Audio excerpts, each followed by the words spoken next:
Greetings, growers of the world. Jordan River here, back at you with more GrowCast, regenerating the podcast landscape one episode at a time. Today we have Marybeth Sanchez, fan favorite, Team GrowCast member, back on the show. This is a dope episode. You're going to want to make sure that you listen in, pay attention to this one, listen to it twice. We talk about fungal infections, fungal pathogens, soil pathogens to be more accurate, and how to avoid them, how to identify them, how to cure them when they've come into your garden. We talk about a lot of good stuff from regenerating your land to nutrient deficiencies.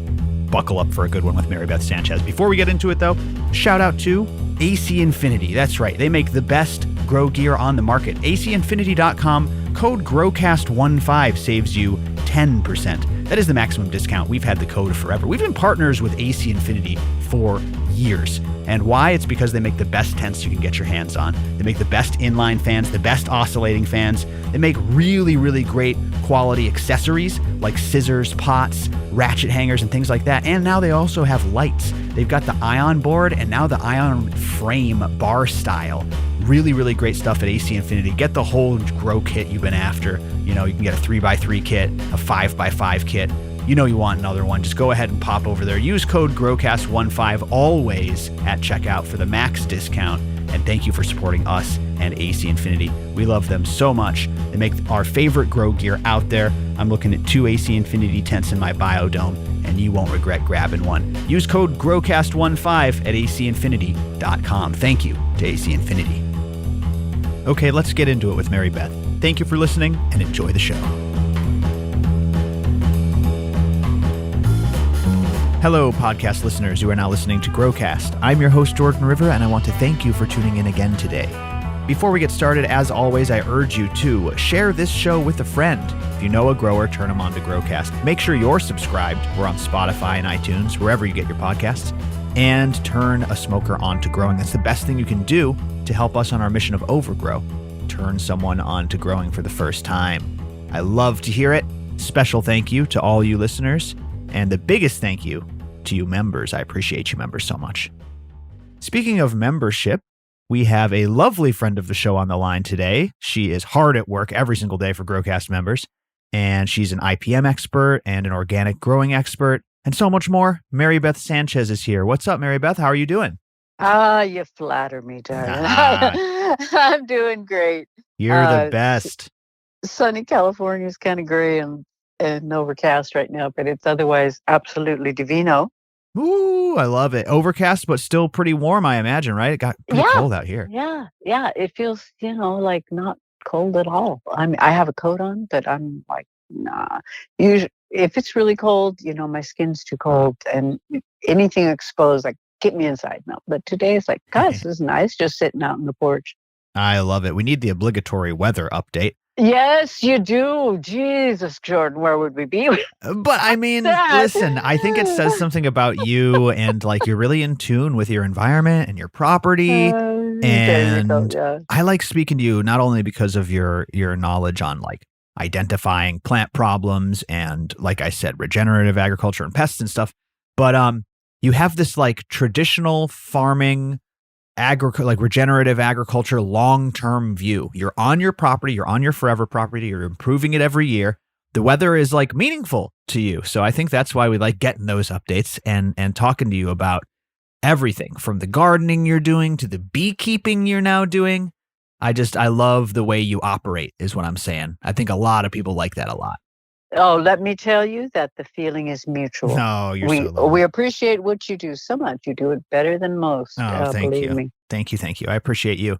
So yeah, we're back on the main show. I'm excited for you to be here. And I want to talk about a few things today. I want to talk about good biology, bad biology, regenerating your land, and talk about compost too. My favorite stuff.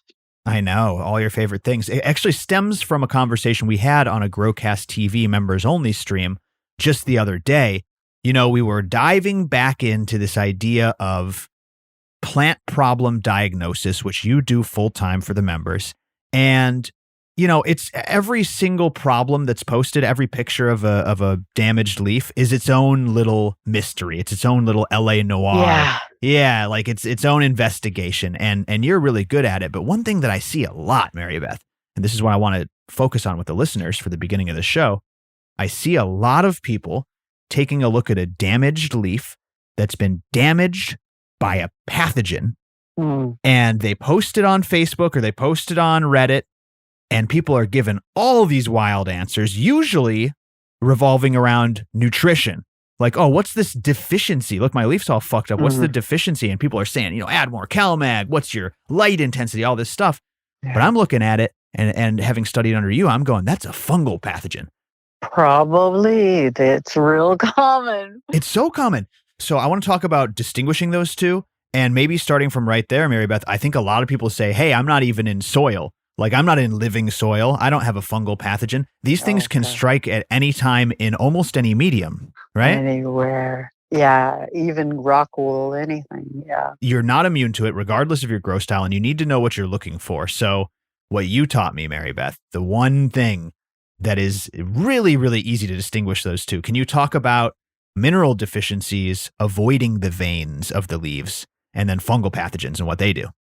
Well, yeah, mostly, if you see vein damage where the veins look like they're gone dark or black, or the only thing that really has the power to break down those strong tissues of the veins are the fungal pathogens. The other things that can go wrong just don't have the power to break down. Those are especially strong tissues in the vein. But the fungals don't have a problem with that. Usually pass mostly through the veins of the plants. And so that's the first thing that they're usually going to take down.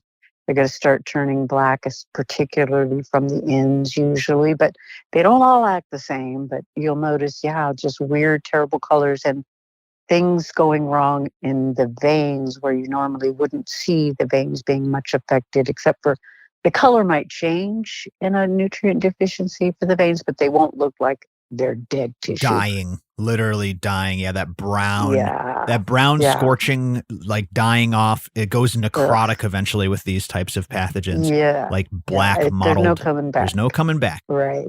But like you're saying, if you're looking at the top of that leaf and you see all those little lines, all those veins on the leaf, notice next time you have a mineral deficiency, the mineral deficiencies, like you said, skip right over them. It's like every time. Yeah, they'll go right up to it, but they'll usually stop there, kind of like they've got a little wall. Okay, that's my limit. So often the thing on the other side of the wall will be doing the same thing, and they'll come right together, and they'll kind of look like, when the whole leaf dies, that vein will be consumed. But when the vein is the thing that's going off early in the pathogen symptoms, then you've got that issue. No, that's a really good point. It's not that they're like immune, like you said, but they're like the last thing to die. The dying spots start between the veins and then eventually grow together. Exactly. Whereas if you're looking at a fungal pathogen, you see these. It often comes from the veins, big brown spots just running right over a vein, or a whole side of a leaf will be like rotting and dark brown or black. Yeah. Sometimes they get these weird purpley and brown colors, and you go, oh, Jesus. Sometimes they're almost blue looking. And you go, oh, this is some real, I call them fungal type pathogens because it turns out most of them are actually a bacteria that looks like a fungus, but they've now been reclassified, and so blah, blah, blah. It makes it ever so confusing, but fungal type works for me because we're used to thinking of them that way. Good call. Really, when you see them under a microscope, they kind of look that way at first. And the taxonomists are like constantly evolving this, right? Like we're learning. Change. Right. Yeah. So don't even, take that word for today. They may have already changed it by the time this thing gets published. Heaven knows they're always trying to get better, at classifying, but that just makes it confusing for the people who've already learned something and now they have to learn it over again. Right. But these are like soil-borne or waterborne pathogens. Yes, and/or is correct. They come from various sources and they're ubiquitous. They are always around. And it's just a matter of getting the conditions right to set them off and to get them reactivated. Where they'll go into a dormant state. Okay, so let's talk about treatment, and then I want to talk about like misconceptions and myths, kind of like we talked about with the cocoa growers. So like I said, every day you're helping out growers in the Plant Problems channel, and when you see that damaged leaf with the dying dark spots running right over the veins, you're like, okay, you've got a pathogen. What do you recommend we apply and why to counteract this bad biology? Well, if you can get a hold of it, some places, I know there's weird rules and regulations. They can't get all the products I recommend. It's frustrating because I'm spoiled. But really, something like Mycostop, something like Trichoderma, one of those really fast-acting, super aggressive biological controls that are especially good at getting these kind of pathogens and getting them quickly. If you've got that and you can apply enough of it quickly enough, they often can save the day. Now, sometimes it's too late already, but you got to give it your best try. And what you may be able to do, even if it wasn't able to save that plant, it might be able to save the soil for future use. Because if you get that biology going in there and thriving in there, get some healthier plant in there for it to interact with. Yes. Not something that's dying, then it might have a chance of thriving, because things like trichoderma, you often don't have to apply them more than once every 2 to 5 years because of their long-lasting ability to reproduce themselves. Now, sometimes, you may have an issue that you think is very severe and critical, and you might want to apply it more. Go for it, because you can't really over-apply unless you're getting ridiculous. Right. I don't think anybody wants to do something that stupid. Really good point. Using it from an IPM perspective. Now you mentioned the product Mycostop, which is an active ingredient Streptomyces lidicus bacteria. Yeah. I saw that Streptomyces was the largest of the actinomycete bacteria, which I thought was really interesting. I didn't know that.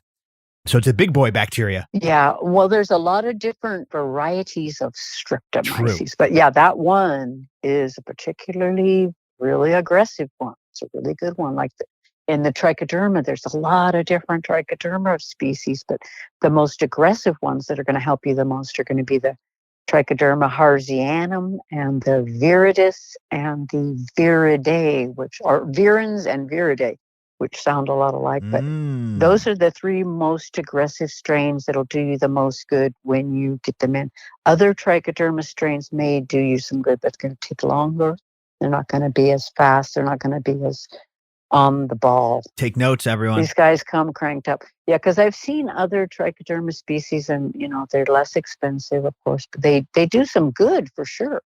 But it's always been found that they do better. Like, for instance, the Trichoderma congii, I think, is one of them that's frequently seen, and it does really good with other trichodermas, much better than it does all by itself. So it's little things like that where blends of them are really good, so long as you've really got the majority of it is one of those 3. The big 3 that I first mentioned. Yep. Yeah. I like the custom, I believe it's called Custom Biologicals Custom GP. And it's a trichoderma blend that you literally add a droplet to like a 5-gallon bucket. It's super, super cheap. It's super, super powerful. Great. Have that on hand beforehand. Or some Mycostop. And I'm sure it's not cheap, but I'm sure you don't need much. It'll go a long way. And I think you can refrigerate those things and keep their shelf life longer. $40. It'll last you a long, long time until the shelf life has expired, essentially, is when that'll last you till. Yeah. So the trichoderma or the Streptomyces, and having this product on hand before you see this problem, regardless of your grow style, I really mean that, because this stuff acts so fast. These pathogens, or they can. There's many, many different types. Yeah. But I've seen some and had some in my own garden that literally got worse by the hour. I know I've said it before, but it's true. And that's how you know this isn't a deficiency. This is something that's like attacking my plant. It's awful. So you got to apply those beneficials or something that's going to antagonize it, right? So this idea of having the space occupied by aggressive beneficial biology to keep away the bad stuff. Armory is another good choice. It's got a blend that's quite powerful, and they've had a lot of good results with that one. That one's great for inoculation. A blend of various really good, bacteria in there. If you've got your labs, your lactobacillus ferments and things. Great idea. Those are fantastic also at dealing with these kind of things. But, hopefully you've got plenty, because often these issues will happen outside or somewhere where you've really got to cover a lot of ground. Make enough. But this is an interesting point to understand, because if you're having this problem, especially repeatedly, if this is in, there's something wrong with your water, or it's in the soil in your area, or it just keeps coming back. I've seen this before. People take the sterilization approach instead of the protective approach, like we just said. So let me give you an example. you see a fungal pathogen in plant problems and I say, hey, that looks like a fungal pathogen. The guy goes, hey, this is brand new soil. Shouldn't be a problem. This is brand new soil. No. Brand new soil, you're actually probably more susceptible because it hasn't had time to establish and cook and have enough beneficial biology in there to keep that away. So if you go, oh, I'm going to replace my soil, then you get it again next run. And what if the pathogen came from the water or from the cut, maybe from the roots of the clone, or it can come from a lot of places. Right. So instead of sterilizing, saying, hey, I need to kill everything in my soil, or hey, I need to throw out my soil and get another new bag of soil, what you need to do is enrich that soil with beneficial biology so it keeps the bad stuff away. Right? Does that make sense what I just said? That's the way. Biology's always the way. It's the winner. They've been doing this a lot longer than we have. They're really good at it. It's a little counterintuitive because, yes, as a living soil grower, for instance, you're bringing in a lot of products that, yes, could be a potential vector. But when you have a living soil system established, that's when you're least likely to see something like this happen because there's years old beneficial fungi and beneficial bacteria thriving in your soil, keeping it away. And balance gets established over time. Right. If you see something go askew, it's usually because some weird environmental issue has happened that caused a great crisis, like something was spilled or, something abnormal happened to that environment that caused the biology to go wildly askew from its normal balance. Mm-hmm. Usually, if things stay the same, it'll kind of stay balanced, a good amount of fungi and bacteria, keeping things healthy in there, keeping the bad guys at bay. We want the bad guys. We just don't want them to be the majority of the population.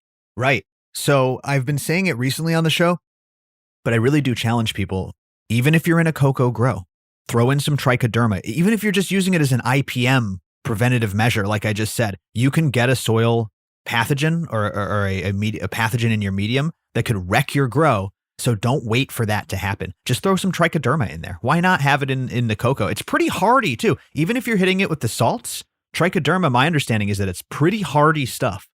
Oh yeah, it is. Boy, stand back. I love it. And here's another thing about trichoderma, even if you're not so worried, about your pathogens, it's good to be preventative, but it's also good to know that it's highly recommended to be added at the onset of flowering at the latest, because it just increases the amount of flower and the quality of the flowers that you have. Tests have shown. Try side by side. If you're not sure you want to trust it, try some side by sides. It's always fun to see what happens in side by side testing. And you will see it. You're right. It does a lot of the same things that mycorrhizal fungi does, right? It unlocks phosphorus. It helps with nutrient uptake and pH shifting. It's a powerful little critter. Yeah. I would include it in my mix. Yeah, the trichoderma, use it. And like I said, this is something you want to use preventatively. So again, I've been saying it like, oh, add microbes to your bottled grow, add microbes to your salt grow, but I mean it. I really mean it, not just for like a quality perspective and a nutritional uptake perspective, but also for IPM purposes. Trichoderma is cheap. Throw it in your grow. Oh, yeah.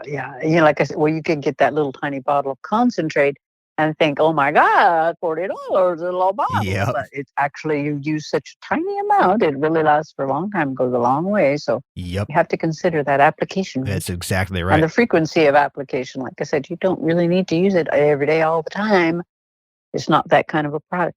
Yep. So there's lots of stuff that we recommend. That custom GP one is good. I think Rootwise makes a microbe that I was just looking at, MY Crobe, and that one has a great blend. It's got trichoderma and streptomyces bacteria and some like glomus in there. It's the mycorrhizal fungi. It's got a lot of good stuff. So there's some good products on the market that we stand behind. Yeah. But recognize those prefixes: the streptomyces lidicus, the trichoderma, specifically the three kinds that Marybeth mentioned. I always look for the H one, Herzanium. I don't know how to say it. It's the one you said earlier. Herzianum. There you go. Yeah.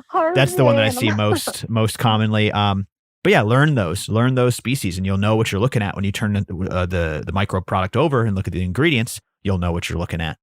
Now, I do want to make a little mention that the enzyme products will also clear up a lot of the dead tissue from the effects of the fungal pathogens and things. So clean that up and help new growth be stimulated because of the enzymatic action there. So they are also helpful, like especially it may be the thing that you have as your first resort before your big bacteria arrives. But don't worry about enzymes killing off your biology, because the bad biology will then the good biology, and the good biology bounces back very quickly. So if you do have to take that route, remember that you can. Those are things like your Dr. Symes, your SLF 100, that the latest thing from Hygrozyme. Hygrozyme is fabulous at that, just with its original formula. Just had them on. That's done great. A lot of side-by-sides. I've done side-by-sides with them that were just, I can't praise them enough. I tell everyone. Oh, I love that. It's worth the investment. Oh, thank you for saying that. Yeah, and the Dr. Zymes, I think, is, I mean, obviously a much stronger, like it's a powerful enzyme. Oh, so I might nuke with that and then re-inoculate, like you said, and then get in something preventative, like a Hygrozyme would be perfect for that preventative. Just to clean things up, like you said. Whereas if it's bad enough, I probably would nuke it with Dr. Zymes first before adding some of the, I think it's a good strategy. Yeah, and then just keep adding the biology. Because, like say, the good biology will survive these little episodes and keep popping back, whereas the bad ones, if you've got a microscope to check, you'll notice they're not popping back the same way. They're just like, oh, cool, this really does work. Yeah, absolutely. It's nice. But this is something I see. And, I was just working with a grower. Shout out to April.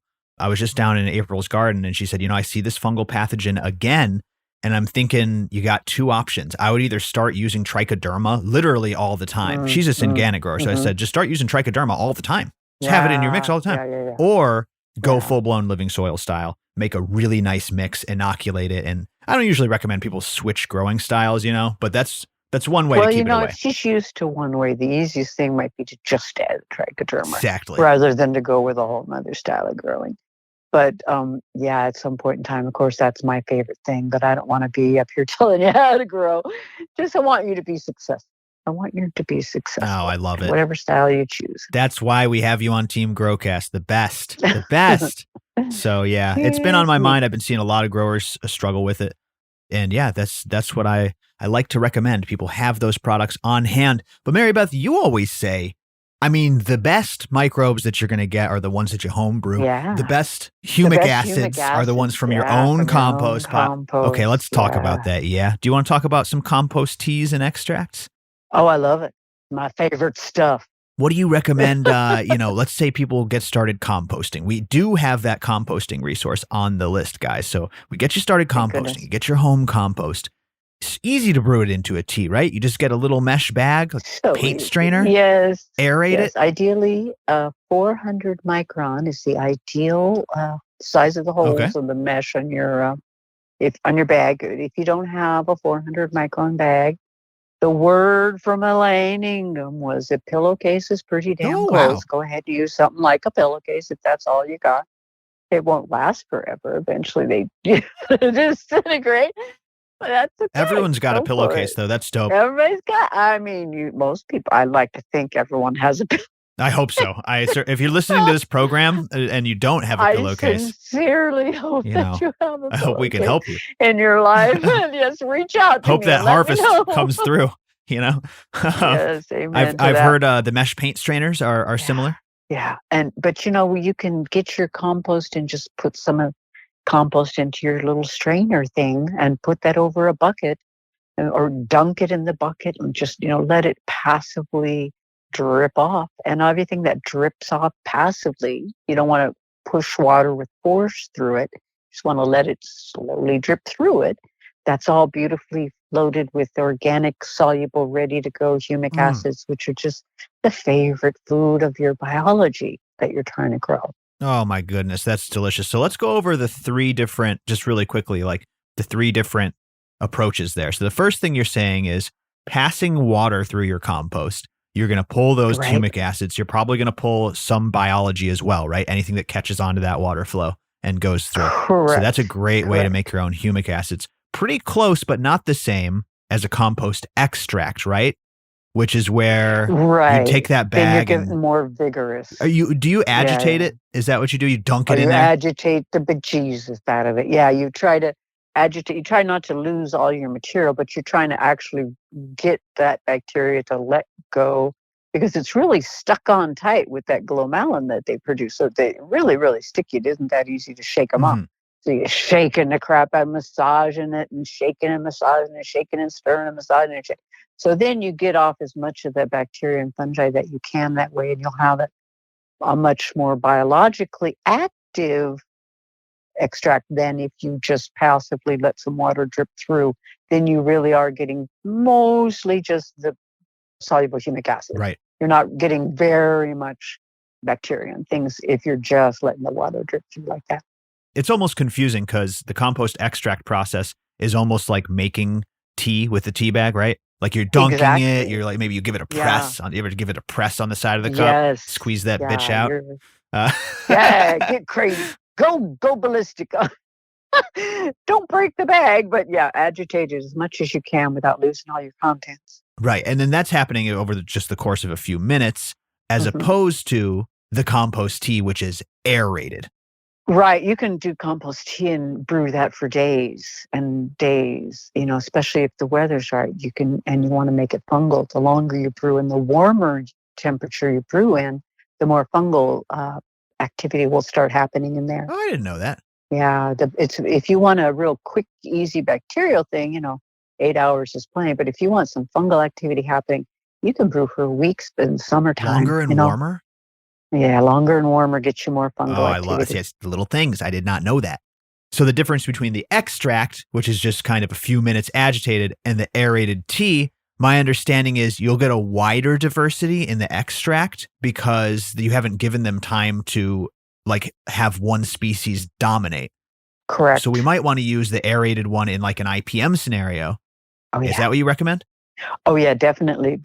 The glorious thing about an extract is that you can just really quickly get some extra biology out there now without, if you just don't have time, or maybe you just don't have power. You don't have, an electrical something, maybe you're an off-grid thing and everything's shut down. But you can still get something that way. But if you've got the thing to brew it and you really got the time, you get the buildup of the biology in there. There's like at least every half hour they double their population. There's, as you say, a lot more diversity going on because you can add not only your compost that you put in the bag, but you can add some the biology from the soil that grows around you, that is around you in the ground. A handful of straw or something, put that in the bag. You get more protozoas and things off of that. Ooh. There's things you can do to enhance your compost tea, and really get a lot of interesting diversity that, it's just at such a smaller scale in the extract, but it's better than nothing. It's definitely a great thing to do. GrowCast membership, our little club of growers. You can find it at growcastpodcast.com. We call ourselves the Order of Cultivation. We're a fancy little grow club that you are going to absolutely love if you like GrowCast. We've got hundreds of hours of bonus content up there. We've got members-only discounts. You'll save $20 per pack of rhizo-rich seeds. You get 20% off rimrock testing, 20% off Rain Science grow bags. You'll save your membership fees in no time, not to mention all of the dope content, giveaways every single week, and jumbo giveaways every month. We got a whole new content flow dropping. You're not going to be able to keep up with all the awesome grow content. Plus, you get to meet up with growers in your area, check out our regional chapters, attend all the get-togethers and member-only meetups. It's a ton of fun in GrowCast membership. We make growing fun again. Plus, you'll never have a problem that you can't solve. It's insurance for your grow. Find it all at growcastpodcast.com/membership. Resources, bonus content, streams, Q&A live streams, anything you want, it's in there. I would love to see you guys. I appreciate your support so much. It is how I am able to do this show and do all this content full time. It's because of supporters of our membership program. So thank you so much. If you like this show, feel free to jump in, 7-day free trial, jump in for a month. If you're an old member and you want to come back and consume all the archive of content, jump in. We'd love to have you. And I'll see you there at growcastpodcast.com/membership. Thank you so much to all the members for making this show possible. So let's talk about more secret bonus goodies. You mentioned native soil. Native soil is a great recommendation because you're going to get some shit that you can't get in a bottle, right? It's all right. Okay, I like that. Straw, great addition. Yeah. Steve had talked about like spirulina, which essentially is like like a sea algae? Like it's this kind of an algae, yeah. Yeah, and it's got a lot of good biology and a lot of good nutrients. That's a good. But what other bonuses do you add in your compost tea? Really, anything that you have on hand, if you're not too heavy with it, right? Usually what the biology is looking for is high carbohydrate and high protein, and things that are loaded with seeds. Seed meals are really great. Also, hydrolysate, fish hydrolysate is really great. One caution about fish hydrolysate, because we'll see that name and we'll forget and we'll go, oh, that one's much less expensive than that other brand. I think I'll pick up the one less expensive one. Why not? Well, the difference is usually the heating and treating process. And the less expensive brand, it was probably heat treated to extract the oils because they can make a lot of money off the oils. Okay, so you want the one that was not heat treated. You want the one that was all cold processed. So one of them was used for like fucking fish oil supplements, and then this fish hydrolysate's leftovers. Wow, that's fucking mind blowing. Which is not the good stuff. Yeah, the good stuff that you wanted went away with that oil. Unfortunately, you're getting precious little in what's left after that. So yeah, if you're looking for hydrolysate, look somewhere in the package to see if it's cold processed.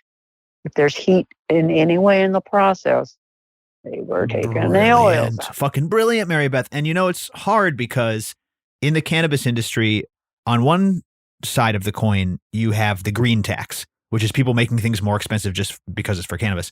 And then on the other side of the coin, you have situations like this where it's like, oh, no. There's a reason that humic acid is cheaper than that humic acid. It's not. There's really a reason if you look into the production of the fish hydrolysate example is perfect, where one is a byproduct that's essentially been stripped of what you want already. And you're going, hey, $5.99. I ain't going to buy the weed specific one. They're just trying to green tax me. Fuck that. So I'm always for avoiding the green tax, but sometimes there's a reason. Sometimes you're shooting yourself in the foot. Yeah, you have to know a little bit about the ingredients. And that's another big caution I always tell people about the humic acids. The cheaper humic acids are generally, because it's a byproduct of the coal industry, so there's just so much of it. And they're like, hey, we can do something with this. So they go ahead and they use a process to extract the humic acids out of the soft bituminous coal and these kind of things. And it's fine. It'll work fine once it's been in the soil for 6 months. But 6 months is a long time. Yes. But prior to that 6 months, when they were making it, they denatured it because of the process. The process that it had to go through naturally takes all the power away from those humic acids. So they will have that power back again when they're returned to the soil for a while, which, like I say, 6 months is the average recommended time. But if you need fast results now, you've got to get the ones that are ready now. And that's the one that you're going to leach out of compost. Ideally, that's the best. Or the really good cold processed ones, which didn't take the nature out of the humic acid. And that would be the seabed and the lake bed. The good stuff. Yeah. They cost more, but they're worth it. There's a member video that is going to post soon with Brandon Rust where he talks about labeling. Cool. And he talks about exactly this, where what you're allowed to call fulvic acids and humic acids, they can be totally different things, basically. He said, yes, the leonardite stuff will have some of what you're looking for, but it's totally different than this other process that is like filtered and isolated it or whatever. So just a really cool video to check out, again, in membership if you want, growcastpodcast.com. But that's an important buy. You're going to use that humic acid. It's going to be an important addition to your soil. It's a great addition to your compost teas, in fact, right? Oh, yeah. It's 100%. That's there the you favorite go. Food of the biology. You want the good stuff. Actually is. I know we always want to add stuff that appeals to us. That's like the molasses and the oatmeal and stuff. It's so sweet. It tastes so sweet. But it tastes good. We're so stupid. But oatmeal humans are so stupid. Humic acid really is their favorite food. So whatever else you're going to add, be sure to have the humic acid in there for sure, and hopefully the highest quality one. But good things to get in for your little extra proteins and carbohydrates are, like I said, the hydrolysate, but also the grains such as oatmeal. And if you're going to use things like oatmeal or wheat or whatever, you want them ground to a fine powder, as fine as you can. So usually people will recommend get baby oatmeal because it's already ground to a ridiculous fine powder. That's interesting. maybe the rice would work the same way too. I haven't tried it. Oatmeal is especially recommended, and I think I would want to get it organic now that I know about the glyphosate stuff. I want to try to run away from oatmeal because it's famous for being loaded That's with true. glyphosate. But just, their organic oats are available. If you look for them, they don't have glyphosate. Good stuff. If that matters to you, you can do it. No, I love it. I love those types of considerations. But those are all good things to consider adding to your compost tea. Native soils, native grasses and straws, anything fish as long as it's natural and, like you said, cold press. Anything fishy is good in there. Humic acids, of course, and stuff from the sea. People add seaweed powder or spirulina, things like that. Often people will make a little extra fungal block in advance of their compost tea that they create out of using compost mixed with a whole bunch of fish hydrolysate or oatmeal, and get your moisture exactly right. And I forget what the ratios are. Actually, I have the recipe somewhere. I'll post it to you, and you can post it. I'll put it in the Discord. Yeah, it's a good recipe to get a little fungal block growing that you can add to your compost tea and just have all those hyphae in there too. When you finally put it out, they will start to regenerate and make fungal action in your soil. Yeah, those fungal blocks can be super, super beneficial. Have you been on a show with Jacob, Oklahoma Fungi? You two know each other, right? Oh, God, I think I did once, and I meant to see one once, and I missed it. And I'm curious. I still haven't watched it. You two are a power combo. I remember you were either in chat or you were on the show. I think we were on one of your maybe GrowCast TV things at the same time. God, such a dream team, super dream team. But he said the same thing. If you have a mushroom block that's been infested with trichoderma and it's all green, he said, chop that bitch up, and it's perfect for your cannabis garden, perfect for your compost teas. It's fine. Yeah. That's great. But trichoderma is probably going to be pretty aggressive in a tea, I'd imagine. Oh, and here's another thing to take note of. If you're making compost piles and you have mushrooms that grow in your area, collect all the mushrooms that you can and add them to your compost pile after the compost pile is in the cooling off stage. Don't do it when the really hot stage, because fungal don't like the hot stage so much. But when the pile is cooling down, add these mushrooms to your pile. And the biology in there will work on them, and they'll break them down. And because fungi are loaded with mineral content of every kind. Wow. So just doesn't matter what type of mushroom it is. Yeah, they're loaded with them, especially things like calcium, and because they love carbon, and they're also the other minerals, but they're just low. The colors of the mushrooms are because of all the minerals they carry and collect in their bodies. It's amazing. Oh, that makes sense. So yeah, and when the bacteria is breaking them down, they have them in their body, and when that bacteria goes back to your plants, whether you put your compost out or your compost tea or whatever, you're sharing all those nutrients again. And it's a good thing to do if you like to collect mushrooms and just have that extra nutrient mineral value going into your pile. That's nice. What about throwing something like that in a compost tea? Like just you find a mushroom in the yard and literally throwing it in the compost tea? Well, you're spreading spores around for sure. It's organic matter. It cannot hurt. Right. Okay. I like it. The wild mushroom tea. Yes, and indeed. then also, just to recap, love the consideration between those differences in compost usage. Passing water through for humic acids, agitating and dunking for a compost extract, and then aerating for a compost tea. Of course, aerating, narrowing the number of microbes that are going to be present as far as variety, but increasing the number as far as totality. So a bunch of a few kinds. Way increasing. Yeah, just did the population explode. And if you want to do something fun and do weird experiments with molasses is like a really great bacterial food because of all the sugar, right? But in extreme quantities, it can be a great fungal food. And so what's happening is that you'll feed the bacteria so much that you'll get what's called a bacterial bloom. Like you pour in your molasses and, oh boy, look at that foam, I'm excited. And you go and those bacteria are partying like there's no tomorrow. And they use up all the oxygen before it can reproduce itself. And, so they all die off because they used up all their oxygen. They were partying so hard. And so then, without the competition from the bacteria, then the fungi have a chance to just choose all the resources for themselves. And so your fungus will go, pooh, I'm happy. Fascinating. No bacteria to bring me down. Yeah. So you get fungal blooms that way. It's kind of a thing you might want to experiment with. Yeah, I like that. Okay, so that's another thing, right? Sugars and specifically molasses. It seems like, I mean, there's a little bit of a splitting the room that happens with molasses, but not really. And some people swear by it. Some people say molasses is my secret to my compost tea, to my soil beds. It's fabulous for getting your bacteria to grow like crazy, and you be careful with it. If you want a hell of a lot more bacteria, and if you're growing vegetables and, crops like cannabis, they're only an annual crop. It's not a perennial. Right. So it can love the hell out of all that bacteria. But if you want more fungal stuff going, you got to use so much that you kill off most of your bacteria. And then, did I ever tell you the story of the bears and the molasses and the growth of the morels? I don't think so. Oh, please enlighten us. Out at the nursery, when I used to work at the nursery, we would get molasses in barrels out there. Well, part of what we used it for was to mix with water to spray on the dust so that would keep the dust down where our property was. It's also good for that.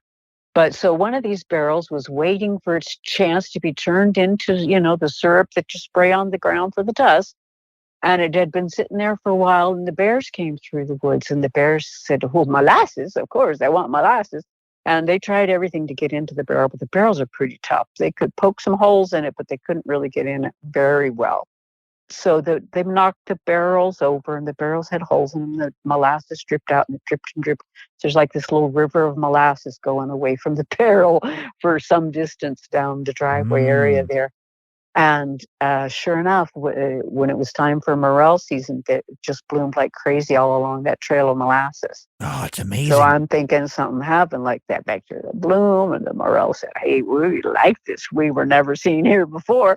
I was the lucky recipient of the majority of those morels. That's wild. So you observed that phenomenon you just described in real time in nature, triggered by a bear, no less, an ursine event. Yeah, and the trail was obvious because it was definitely where the molasses was. It leaves a stain, Jesus, and then the morels just bust in the next year? Poof. Wow. Right along there. It was so cool. I love a good foraged morel. That is, I didn't even realize. I just discovered that at like age 30, 32, whenever it was. I'd never had a morel before, so. Oh, boy, yeah, now we're always looking for them, but so are other people, so I know you mushroom foragers are like, you treat your mushroom locations like a pirate treasure, like a I'm deathly you, secret. Never reveal the location. Never reveal the location. You're willing to kill over this treasure map for this freaking mushrooms. Like, sorry, I asked, buddy. I just want like one to go home and saute in a little can. Excuse me. You got bags. I know you got bags. So I don't want to change the subject on this podcast feed too much, but that's something we do cover in membership a lot, which is mushrooms and foraging. I shouldn't say a lot, but we occasionally make time for that subject. So I love talking about that stuff. But it's always any kind of fungus is great for your compost pile. We're assuming you're not talking pathogenic fungal type things. We're talking about, the mushrooms you see. Plants that grow mushrooms aren't the pathogenic stuff. Unless you're talking armillaria or something, that really kills living plant. Armillaria, Malia, will kill your living plants. Is that right? But it's an edible mushroom, so you can eat it. Aha!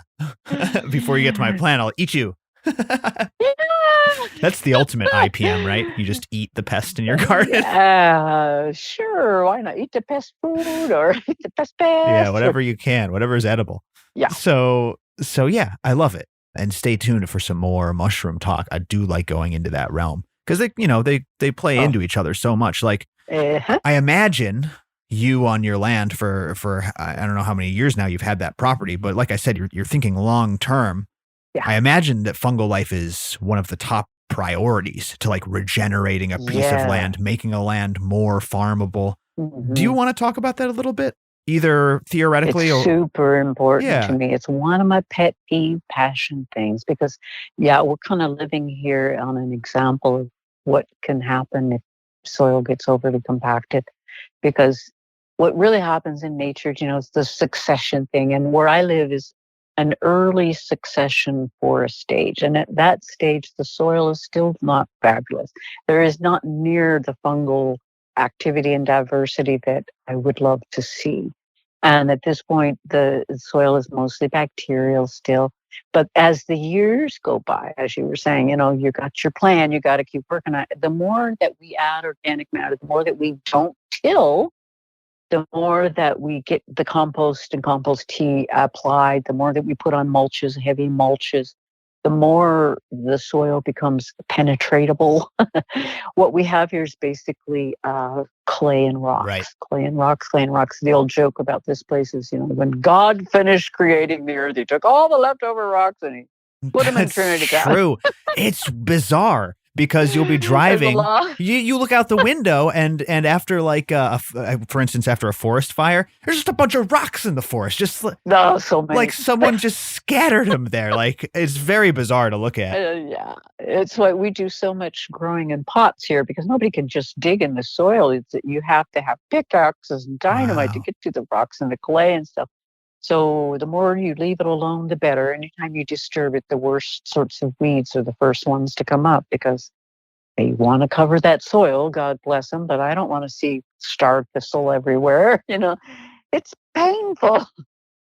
But better weeds come up as the soil improves. You get less noxious weeds and more things that you don't mind seeing, like mullein and plantain, and things that are less painful when you walk into them, step on them with bare feet, Oh my gosh. So when you're dealing with the compacted and clay and rocky soil, correct me if I'm wrong, but you mentioned fungi, isn't that what you want in that scenario? Like, bacteria aren't going to help you as much than the fungi, right? You want fungi to break up that clay. Yeah, fungi is the magic power, there's a word called flocculation, and that's a fun word, flocculation. Oh boy. If you flocculate your soil, if your clay needs to be flocculated, that means you're taking it from clay likes to stack up like platelets and get really tight and no air and water can pass through.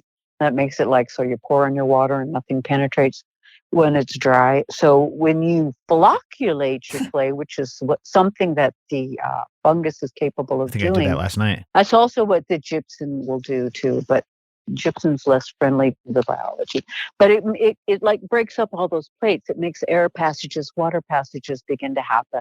And the tentacles, maybe the hyphae of the fungi will collect and aggregate your clay particles in your little rocklets and things, and make passageways by squeezing them into the little balls so things can pass through, instead of them being like a solid piece of what's that, candy caramel. Nothing can penetrate that stuff. Water just runs right off it under that soil. It's the worst kind of soil. It's the caramel layer. You're right. I know that. So yeah, if you look at a dissection of the Earth's crust, you got that caramel layer. That's not what you want. You can't even hardly find bacteria in that soil. And yeah, if it grows anything, it grows weeds. And so they do nothing but till it. And so you've got talcum powder, clay. Oh, it's horrible. So you've worked hard at this, though. And have you seen your land transform over the years? It has gotten so much improvement. Like soil that used to be like a rock, now you can walk in spring in your step, that kind of thing. Like I say, the improvement in the ground cover weeds are so different. It's just like we don't have near the weeding to do with the noxious stuff as we used to do. And the more we just keep spreading out that area that we're trying to maintain, because, it's just two of us working on it. It's been almost 20 years here now, but it is really, it's so different. When I look at the pictures of what this place was like when we first moved in, we didn't even have anything planted really in the backyard. There were some native trees, but now it's full of fruit trees, grapevines, all kinds of ornamental things, all kinds of, just a lot of variety. And that's another thing that over the long term improves your soil, improves your garden biology, because you get more diversity of everything when you get more diversity of plants. I love it. So we have a lot of different kinds of things, just all over hither and thither. Nothing is like a row of soldiers. It's all just like kind of scattered. meandering haphazardly-ish. Just like in But nature. if you want to grow vegetables, raised beds are best in an area like this, especially to start with, until you can ever get some soil that's really Put a few fabulous. years under your belt. Well, you can do the Fungal culture and compost things in your raised beds, and you get kind of the same effect if you're using big raised beds, especially, outdoors, something of a significant size. So you can use a lot of that kind of material and still be doing that kind of stuff that you wish you were doing in the soil. You'll have some contact with the soil if your raised beds are, in direct contact with the soil. Just make sure that you have something at the base to keep the gophers from tunneling up. Yes, true. Because yes, they will. But you get some benefit there. That's true. So I want to talk about this from two different perspectives. One from like situation where you were at, where you have a piece of property and you're trying to improve it. And the other one, which is more of like a suburban perspective, which is like, what can we do in our yard? So let's start with the first one, which is like, if you have a new piece of property and you want it to be more natural and wild, like what you just described, what are your first considerations? Mulch, fungi? What do you do first? Mulch, because that, mulch will do so much for you. Mulch will encourage the fungi without you having to try. And it gets your soil so ready for whatever you want to put into it. The deeper the mulch, the better. I say, if you can get 12 inches of mulch, you're in heaven. Ooh. 8 to 12 inches is glorious. Are we not mulching thickly enough, Marybeth? Is that what I'm hearing? Well, right next to the plant itself, you want to keep the mulch right off of the plant. You don't want it to be really touching it because you don't want to create moisture issues and root stem rot, trunk rot, and that kind of thing.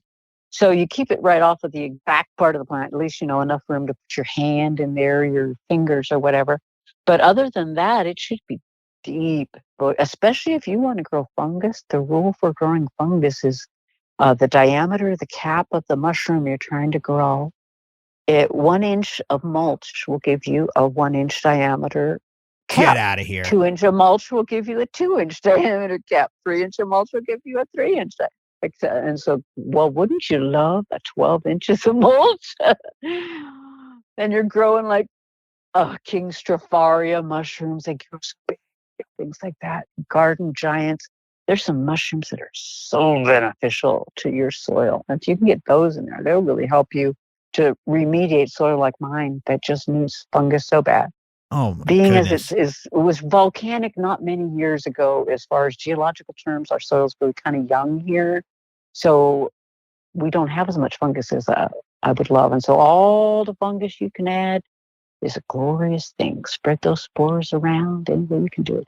But mulch is one of the favorite things fungus love to grow in. Oh my goodness. As if this episode wasn't jam-packed enough with tips from the fungal stuff to the compost stuff to now this is a huge takeaway, not mulching deep enough. I'm certainly guilty of that. I love hearing shit like that on the show. Stuff like that, forgive me. My foul mouth. And it is the kind of stuff, though, really, that fungus loves that kind of material. Look at how carbon heavy it usually is. Obviously, we're not talking about black plastic mulch. We're talking about organic wood chips, straw, something like that. Leaves, dried leaves, anything that you can pile up heavy like that. High carbon materials, a fungal friend. Wow. Okay, so that's another huge takeaway.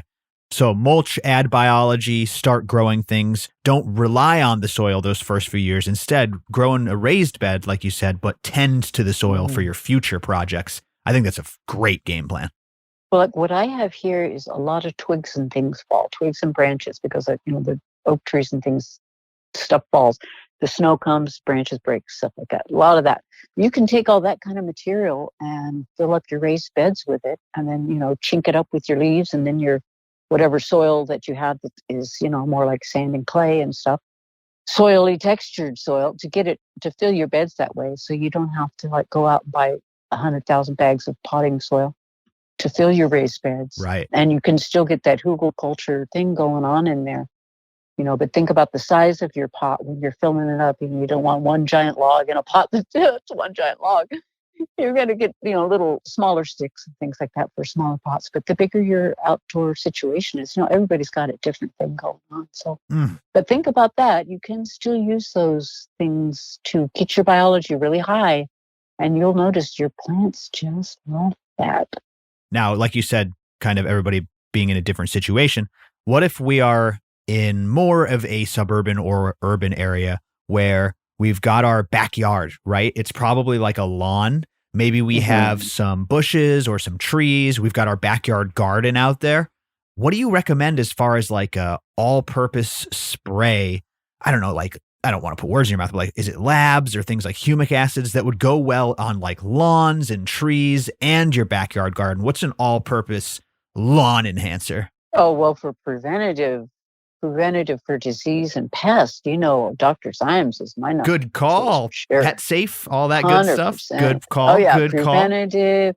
And if some weird, crazy thing happened to come up that threw me for a loop, I might, either concentrate more Zymes in that direction, or if it didn't seem to be the thing that was doing the trick, I'd go with those other things that we mentioned, like you said, the Trichoderma, the labs, etc., things that are really more hardcore long term.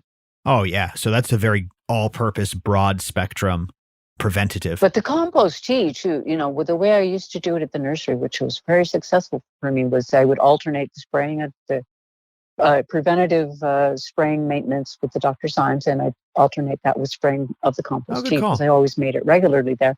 So I always made sure that even if I had decreased some of the biology with the spraying of the Symes, that I did replenish it very quickly with spraying of the compost tea. Nice. That's smart. Yeah, good call. A compost tea would go. I'm sure if I sprayed a compost tea on my lawn, it would go nuts. That's probably a really good suggestion. It.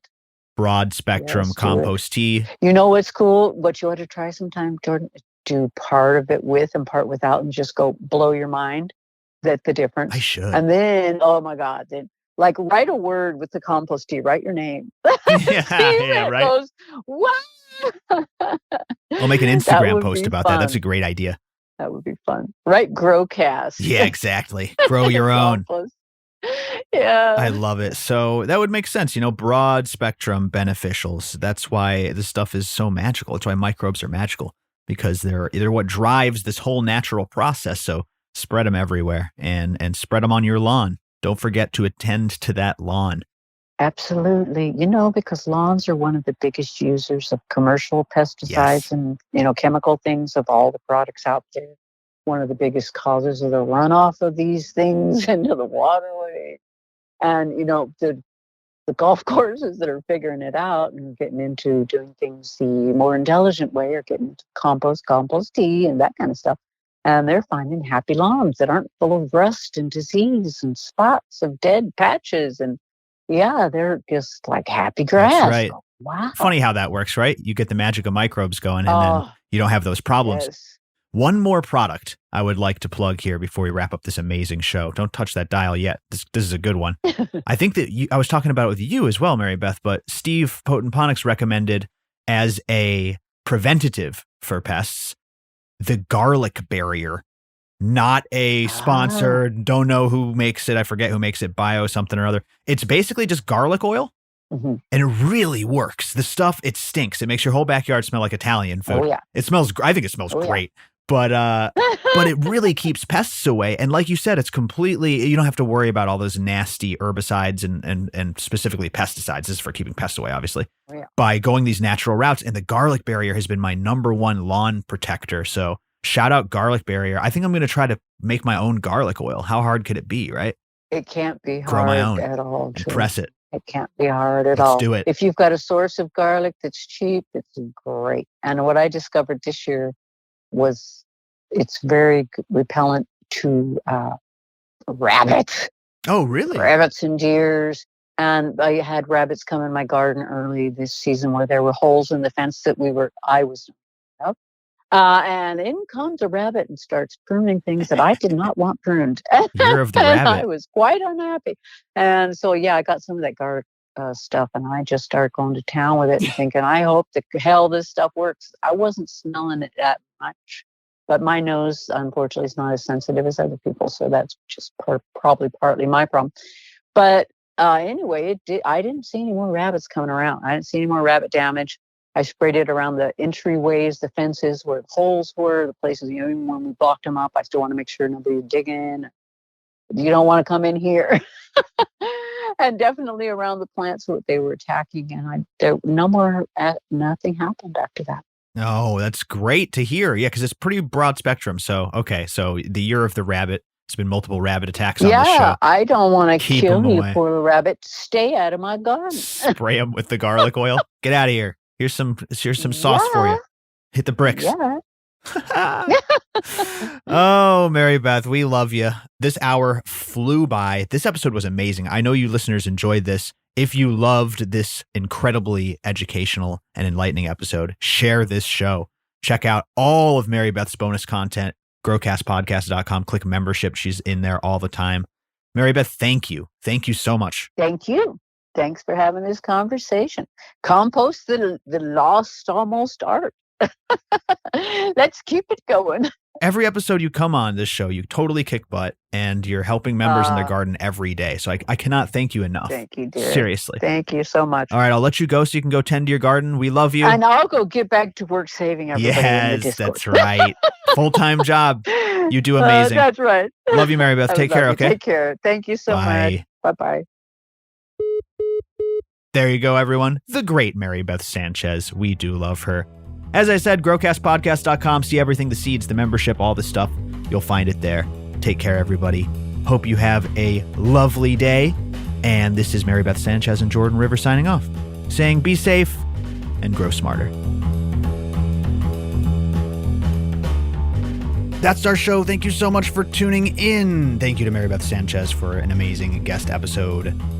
Rooted Leaf, everybody. That's right. Our partners, rootedleaf.com. Go grab the best nutrients around. No pH required. Code GrowCast saves you 20% off your Rooted Leaf nutrients. Absolutely incredible. Check out rootedleaf.com for the carbon-based, easy to use, and like I said, no pH required nutrients. These are plant-based ferments that are highly formulated, and you're going to love it. If you just need a CalMag supplement, switch whatever you're using to their CalMag fuel. It's got 0 nitrogen, 16% carbon, tons of calcium and magnesium, everything you need in that little bottle. Plus, they got a new Lush Green V2. That's their nitrogen supplement, and it is absolutely amazing. Now even more carbon dense in it. The bottle is actually heavier because it contains so much more carbon. So check it out, rootedleaf.com, code GrowCast for 20% off. Thank you to Rooted Leaf, making everyone's garden look beautiful in the GrowCast universe and beyond. Thank you, everybody, for tuning in. Got some cool stuff on the way. Don't touch that dial. I appreciate you so much. Be safe out there, everyone. Bye-bye.